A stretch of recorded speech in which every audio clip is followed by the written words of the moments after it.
स्वागत है आप सभी का। सभी को राम राम सा, खमा गणिसा। तो कैसे हो आप लोग? आप सभी का स्वागत है टीचर क्लासेज किस ऑनलाइन प्लेटफॉर्म पर। मैं आपका दोस्त प्रकाश। 5 मिनट वाली सीरीज में आज अपनी लगभग छठी सातवीं कक्षा है। मेरे को एग्जैक्ट याद नहीं है कौन सी छठी है, या तो छठी है या सातवीं कक्षा है।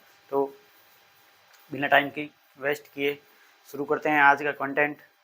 तो कक्षा को शेयर कीजिए, लाइक कीजिए, कमेंट कीजिए। पसंद आए अपने दोस्तों के साथ शेयर करके उन्हें बता सकते हो कि 5 मिनट वाली सीरीज़ के माध्यम से सर बहुत अच्छा करवा रहे हैं। तो शुरू करूँ मैं। शुरू करने से पहले सभी को राम राम सा, खमागणी। और सब अपनी पढ़ाई में व्यस्त होंगे और सबकी पढ़ाई बहुत अच्छी चल रही होगी। तो शुरू करते हैं, चलो। तो आज की पहला पॉइंट है तारा भात की ओढ़नी।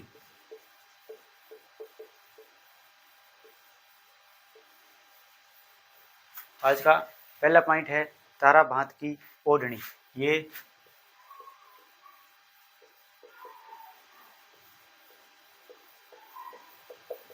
आदिवासी महिलाओं द्वारा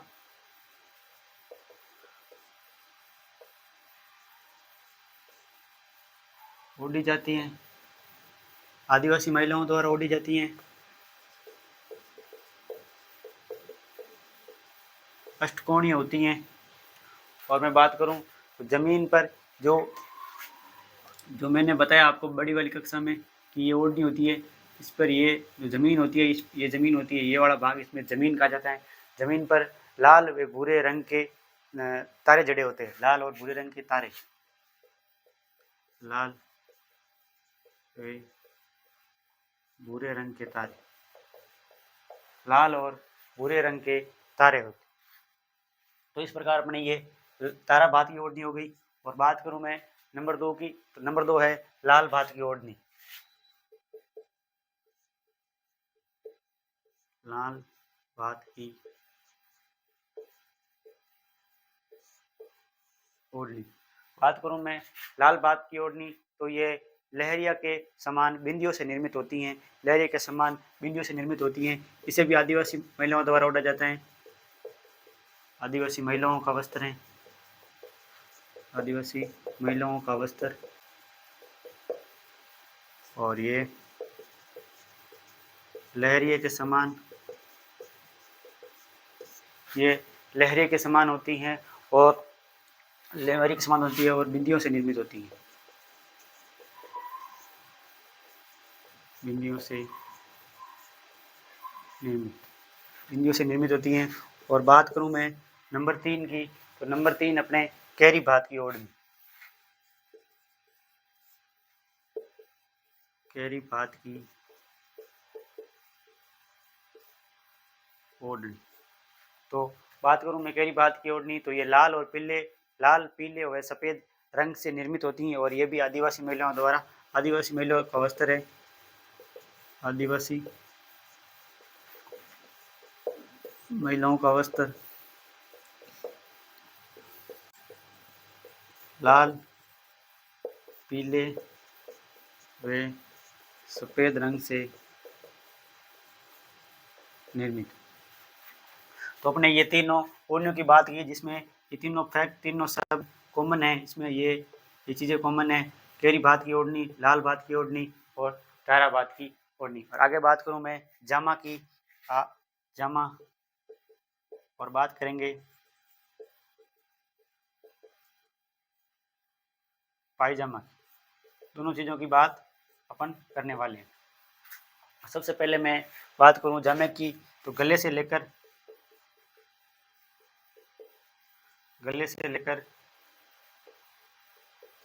पैरों, गले से लेकर पैरों तक, पैरों के घुटनों तक जो वस्त्र पहना जाता है। पैरों के घुटनों तक